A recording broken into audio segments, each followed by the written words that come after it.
noite, meu nome é Guilherme Cruz, mas sou conhecido como Gui do ônibus. Recebi esse apelido desde que comprei o meu primeiro ônibus em 1998 e desde então tenho sobrevivido fazendo fretes aqui na região de Bom Conselho, em Pernambuco.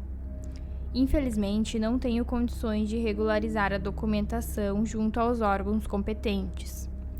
Na maioria das minhas viagens mais longas, evito passar pela rodoviária, cortando caminho por estradas sem asfalto, que cruzam fazendas e povoados. Meus passageiros são principalmente pessoas que vão jogar futebol, curtir festas e também para as celebrações dos padroeiros.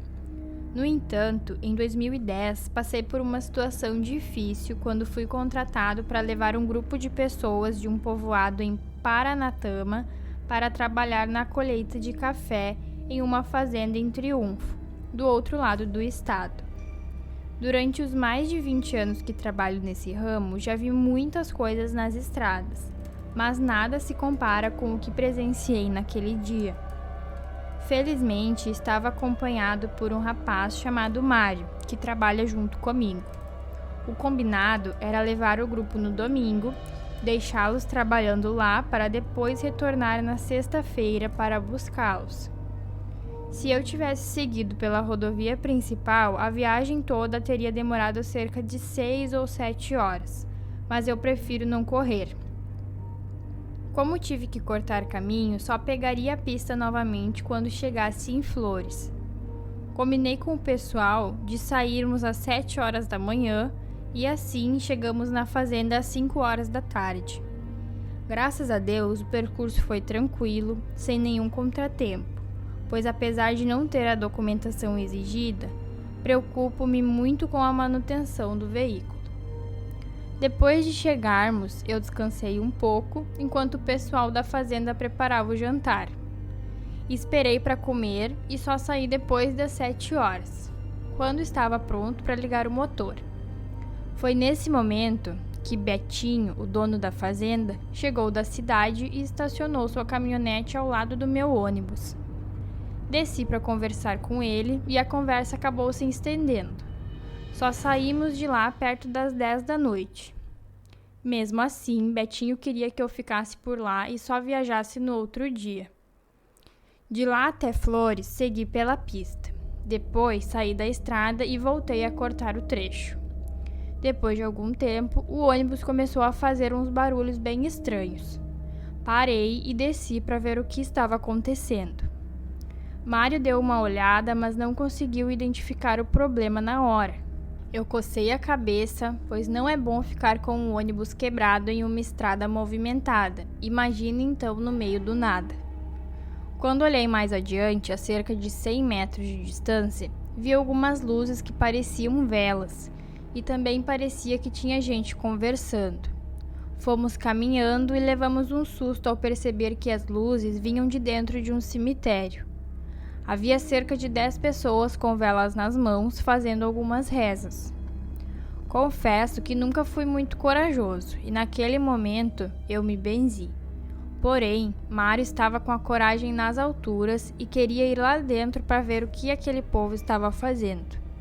Eu disse que não era da nossa conta e seguimos andando, pois imaginei que deveria ter alguma casa ou povoado ali por perto, mesmo que fosse escondido. Caminhamos por cerca de 10 minutos e então avistamos mais adiante uma casinha velha. Lá dentro havia uma luz fraca que parecia ser uma vela ou então um candeeiro. Ao chegar em frente à casa, notamos que algo estava fora do comum. Não havia uma porteira, apenas uma casa velha e quase caindo, com estacas infestadas de cupins e arames enferrujados. Além disso, a casa estava cercada por um matagal bem alto, como se não houvesse moradores ali. Essa situação me deixou arrepiado e com vontade de voltar para o ônibus, mas decidimos bater palmas e chamar pelos moradores. Infelizmente, ninguém respondeu.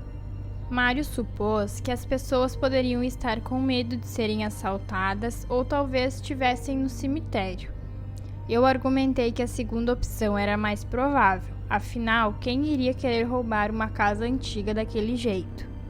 Eu até fiz uma brincadeira, dizendo que dentro da casa provavelmente só teria um pote no canto da sala, um retrato na parede e algumas panelas velhas penduradas em cima do fogão a lenha.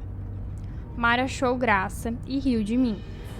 Foi então que um vento gelado passou por nós e, ao olharmos para dentro da casa, percebemos que as luzes tinham se apagado.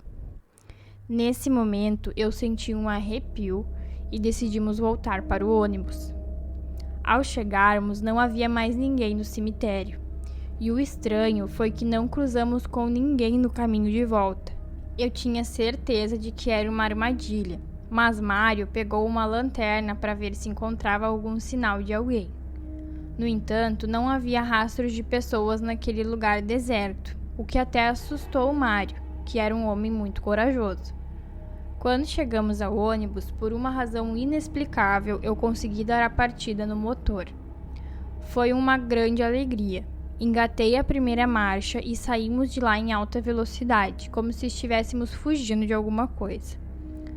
Andamos por cerca de 5 quilômetros, até passarmos por um pequeno povoado na beira da estrada. Porém, naquela hora não havia nada aberto, nem mesmo uma bodega onde pudéssemos tomar uma água. Continuamos a viagem e só consegui respirar aliviado quando finalmente cheguei em casa. Então agradeci a Deus por ter me livrado daquela situação aterrorizante. Na manhã seguinte, fiz uma revisão no ônibus e não encontrei nenhum defeito. Mário não conseguia entender como isso era possível e, embora não acreditasse que fosse uma assombração, admitiu que sentiu medo na noite anterior. Ele justificou dizendo que foi apenas um momento de fraqueza na sexta-feira à noite. Mais tarde, durante a viagem, paramos em um povoado para tomar água em uma bodega. Aproveitei a oportunidade para perguntar ao dono que morava em uma casa próxima ao cemitério e também o que as pessoas faziam lá à tarde da noite. O homem, chamado Jimmy, perguntou qual era o motivo da minha pergunta, mas eu contei a ele imediatamente a história. Haviam outras pessoas na bodega que ouviram a conversa e se juntaram a nós. Eles disseram que ninguém morava na casa há mais de 40 anos. Jimmy explicou que no povoado só eram enterradas pessoas que não tinham condições de serem enterradas em outro lugar, já que não havia cemitério na região. A lei permitia que as próprias famílias e amigos abrissem as covas. No entanto, já fazia bastante tempo desde a última vez que alguém foi enterrado ali. E quando ele falou isso, me deu arrepios. Jimmy revelou que eu não fui o único a testemunhar as pessoas no cemitério e a luz acesa na casa. Ele próprio já havia se deparado com aquela aparição uma vez, quando voltava de uma festa no sítio de um amigo e passou pelo cemitério perto da meia-noite. A sorte dele foi que o carro não quebrou, porque caso contrário teria morrido de susto, já que ele era o único que tinha medo de aparições. Após ouvir a história do Jimmy, demos algumas risadas com o jeito que ele falou. No entanto, eu e Mário sabemos bem como é desagradável ficar com o carro quebrado no meio do nada, com uma série de eventos sobrenaturais ocorrendo a poucos metros de nós.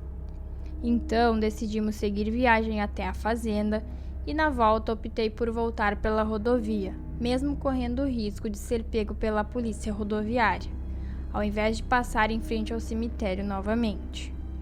Graças a Deus, consegui voltar sem nenhum transtorno.